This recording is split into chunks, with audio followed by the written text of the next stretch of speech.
आज हम करेंगे यूजी थर्ड सेमेस्टर का प्रीवियस ईयर का क्वेश्चन जो आपके पेपर में आया हुआ है। ठीक है, वो हम आज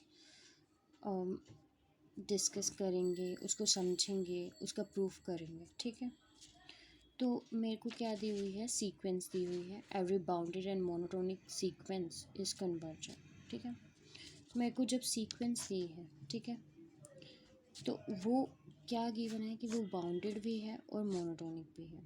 बाउंडेड मीन बाउंडेड बिलो भी है और बाउंडेड अबव भी है। ठीक है, और मोनोटोनिक मीन्स वो इंक्रीजिंग भी है और या डिक्रीजिंग भी होगी, आइदर इंक्रीजिंग और डिक्रीजिंग। ठीक है, ठीक है, तो मुझे ये बताना है कि ऐसी सीक्वेंस जो बाउंडेड और मोनोटोनिक होती है वो कन्वर्जेंट होती है।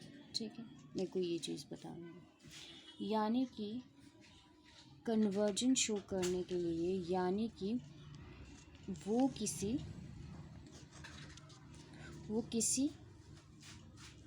उसकी टर्म्स जो हैं, कुछ टर्म्स को छोड़ के बाकी जो टर्म्स हैं वो किसी नेबरहुड में लाई करना चाहिए। ठीक है, इस तरह से मुझे बताना। ठीक है, अब क्या है, मैंने लेट कर लिया, हमारा प्रूफ है कि हमने एक सीक्वेंस ले ली, अपने से उसका नाम रख दिया SN, एक मोनोटोनिक बाउंडेड सीक्वेंस है। तो मोनोटोनिक में अभी हमने देखा दो केसेस आते हैं, या तो वो इंक्रीजिंग है या तो वो डिक्रीजिंग है। तो पहले हमने इंक्रीजिंग सीक्वेंस ले लिया। ठीक है, अब इंक्रीजिंग सीक्वेंस आपने अगर किया होगा तो इंक्रीजिंग सीक्वेंस है मीन्स डैट कि ये मेरी इंक्रीजिंग सीक्वेंस है, कुछ इस तरह से, है ना। यहाँ पे क्या है, इंक्रीज हो रही है वैल्यूज़। ठीक है, जैसे मैं आगे इंक्रीज कर रही हूँ टर्म्स को, 1 2 सेकेंड टर्म पे गई, थर्ड टर्म पे गई, फोर्थ टर्म पे गई, तो ये क्या हो रहा है, ये क्या है, A2 जो है वो A1 से क्या है, बड़ी है। ठीक है, ऐसे A3 जो है वो A2 के से बड़ी है और बराबर भी हो सकती है। ठीक है, ठीक है, तो अब यहाँ पे क्या है, यहाँ पे ये इंक्रीजिंग सीक्वेंस है, इसका मतलब ये क्या होगी, बाउंडेड बिलो ज़रूर होगी।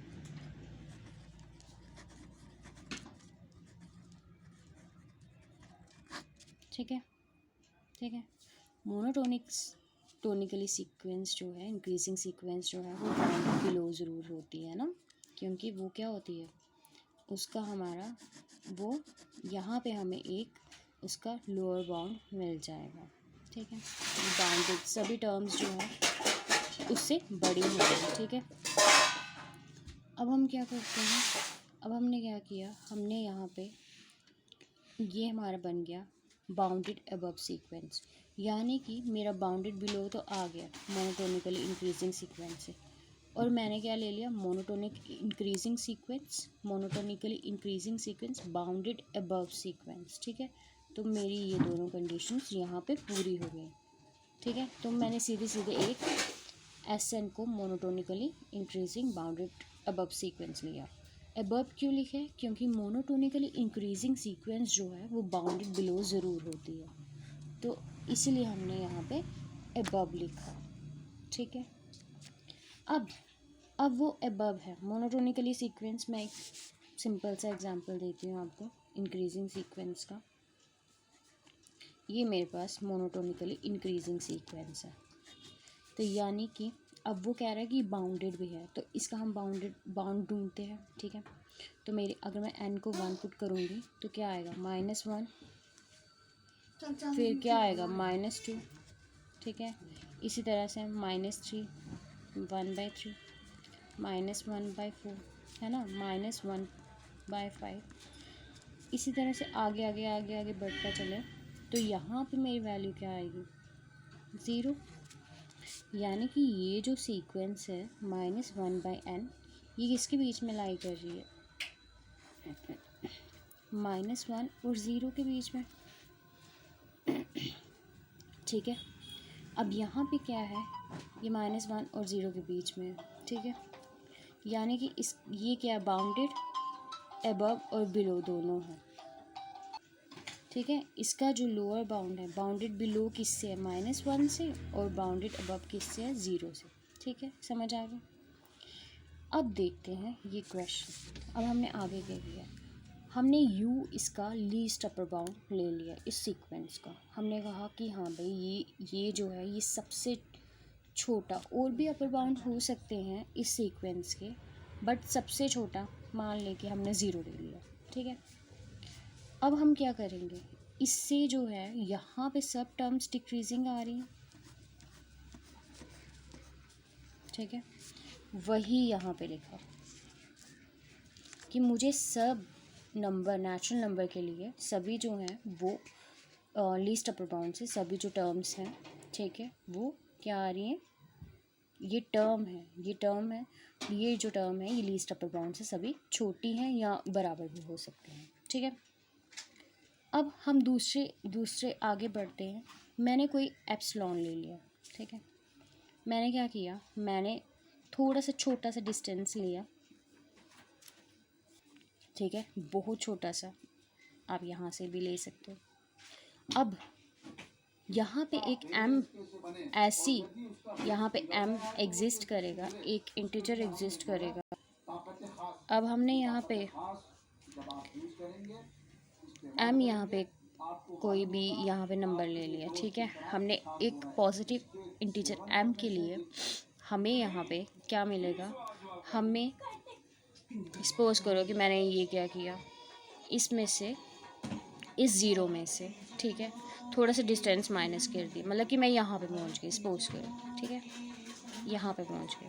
ठीक है, अब क्या होगा, यहाँ पे कहीं, यहाँ पे भी क्या होगा, यहाँ पे भी कोई सीक्वेंस की टर्म लाई कर रही होगी इसके बीच में, इसके और इसके बीच में 0, और ये देखो थोड़ा ऐसे थोड़ा सा दूर कर लेते हैं, कोई बात नहीं है उसमें समझने के लिए, यानी कि इधर भी कोई टर्म लाई कर रही होगी। ठीक है, ठीक है, ये वो चीज़ है, इसको मैंने इक्वेशन सेकंड नाम दे दिया यहाँ पे। अब हमारी डेफिनेशन क्या कहती है, हमने लिया क्या, मोनोटोनिकली इंक्रीजिंग सीक्वेंस, यानी कि इसमें क्या हो रहा है, इसमें यहाँ पे वैल्यूज़ क्या कर रही हैं, बढ़ रही हैं, आहिस्ता आहिस्ता बढ़ रही हैं। मतलब कि ये जो है जैसे -1/2 जो है वो छोटा किससे, -1/3 जो है वो बड़ा हो गया इससे। ठीक है, ऐसे ही करते करते करते करते हम 0 के पास जा रहे हैं। ठीक है,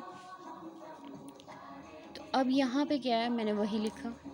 अब यहाँ पे क्या है, इक्वेशन सेकंड से, अब ये देखो ये क्या है हमारे पास क्या आया, हमारे पास ये आया कि u माइनस एप्सिलॉन जो है वो लेस देन है SM से, और SM जो है वो लेस देन और इक्वल टू है SN से।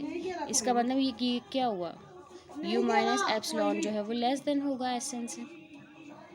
ठीक है ना, वही चीज़ लिखी। ठीक है, अब हमने क्या किया यहाँ पे, अब हमारे पास क्या आ गया, अब इक्वेशन सेकंड कैसे बनाए, यहाँ पे हमारे पास इक्वेशन सेकंड है। ठीक है, अच्छा, अब हमारी इक्वेशन फर्स्ट क्या कह रही है, हमारी इक्वेशन फर्स्ट ये कह रही है, अब हमारी इक्वेशन फर्स्ट में क्या है कि SN जो है वो less than equals to u है। ठीक है, इसका मतलब क्या हुआ, अगर हम यहाँ से आगे बढ़ते हैं, ठीक है, 0 से आगे बढ़ते हैं, यहाँ पे 0 से आगे बढ़ते हैं, तो भी SN क्या होगा, SN क्या होगा, छोटा होगा। यहाँ से हमें फर्स्ट से हमें क्या मिल रहा है, यहाँ पे हमें फर्स्ट से क्या मिल रहा है कि अगर हम यहाँ पे, मैं कोई स्मॉल सा डिस्टेंस जो है, कोई पॉजिटिव एप्सिलॉन बड़ा छोटा सा मैं ऐड करती हूँ, तब भी ये क्या होगा, ये बड़ा ही आएगा इससे। ठीक है, फ्रॉम इक्वेशन फर्स्ट से। अब फ्रॉम इक्वेशन फोर्थ से और फर्स्ट से मुझे क्या मिल रहा है, इसको मैं नाम दे देती हूँ इक्वेशन फिफ्थ। मुझे फोर्थ और फिफ्थ इक्वेशन से क्या मिल रहा है कि मुझे इस तरह की डेफिनेशन मिल जाएगी कि SN जो है वो इससे जो है लेस देन है और इससे जो है वो ग्रेटर देन है। अगर आपको पता होगा तो ये हमारी कुछ नेबरहुड की डेफिनेशन नहीं है ना, तो हम इसको ऐसे करके लिख सकते हैं। इसका मतलब क्या हुआ, इसका मतलब हुआ कि जो सीक्वेंस की टर्म्स हैं, सीक्वेंस जो है वो पूरी वो अपने लीस्ट अपर बाउंड को कन्वर्ज कर रही है, ठीक है। इसी तरह हमने क्या करना है, मोनोटोनिकली डिक्रीजिंग सीक्वेंस लेनी है और उसको आप 1/n ले लो, ठीक है। अब ये बाउंडेड यहाँ पे हमने केस क्या लिया, बाउंडेड बिलो सीक्वेंस। क्या होगा, बाउंडेड बिलो सीक्वेंस, क्योंकि मोनोटोनिकली डिक्रीजिंग सीक्वेंस का ग्रेटेस्ट लोअर बाउंड होता ही होता है, ठीक है। सेम स्टेप्स फॉलो करने हैं, ठीक है। ये वाली सीक्वेंस लेके जैसे मैंने यहाँ पे किया मोनोटोनिकली इंक्रीजिंग सीक्वेंस के केसेस पे सेम स्टेप्स आएंगे, ठीक है।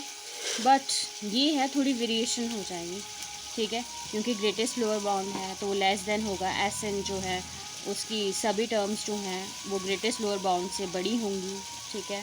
फिर हम एप्सिलॉन ले लेंगे कोई, फिर हम उसमें प्लस करेंगे तो हमें एक टर्म ऐसी मिलेगी, ठीक है, जो इससे छोटी होगी। इसी तरह हम मोनोटोनिकली इंक्रीजिंग की डेफिनेशन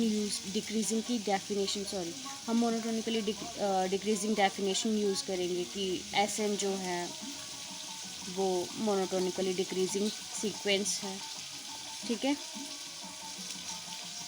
ठीक है, मोनोटोनिकली डिक्रीजिंग सीक्वेंस है,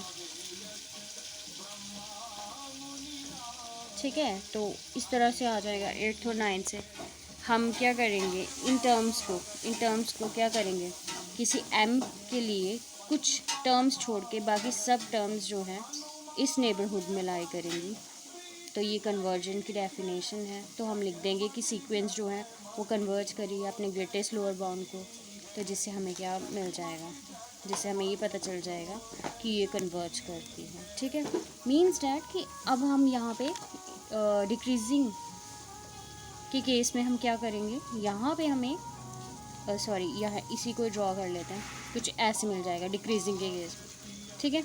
तो इसका ग्रेटेस्ट लोअर बाउंड क्या होगा, 0, ठीक है, और अपर बाउंड क्या होगा, 1, ठीक है, ठीक है। ये बाउंडेड अबव होगी इससे 1 से और बिलो होगी 0 से, है ना। तो ये क्या करेंगी, सभी टर्म्स धीरे धीरे धीरे धीरे धीरे धीरे जैसे ही लार्ज होगा एंड 0 के पास कन्वर्ज करते जाएंगे, ठीक है। आपको क्या करना है, आपको इंक्रीजिंग सीक्वेंस अच्छे से उसके स्टेप्स फॉलो करने हैं, ठीक है। वही स्टेप्स आपको डिक्रीजिंग में भी फॉलो करने हैं, बट ये है कि आपको यहाँ पे थोड़ी सी वेरिएशन लाने पड़ेगी, क्योंकि यहाँ पे वहाँ पे इंक्रीजिंग में हम लीस्ट अपर बाउंड की बात करेंगे और मोनोटोनिकली डिक्रीजिंग सीक्वेंस में हम ग्रेटेस्ट लोअर बाउंड की बात करेंगे। और अगर आपको फिर भी कोई कन्फ्यूजन है तो कमेंट सेक्शन में लिख दीजिए, मैं आपको क्लियर कर दूँगी। और दूसरी बात ये है कि आप ये वाली एग्जाम्पल्स लेके देखिए, आपको खुद ब खुद पता चलता जाएगा कि क्या इसमें कैसे करेंगे कैसे नहीं। फिर भी आपको कोई डाउट है तो आप प्लीज़ कमेंट सेक्शन में लिख दीजिएगा। अगर मेरी वीडियो आपके लिए यूज़फुल है दैन आप please like share and subscribe करिए। Okay, thank you.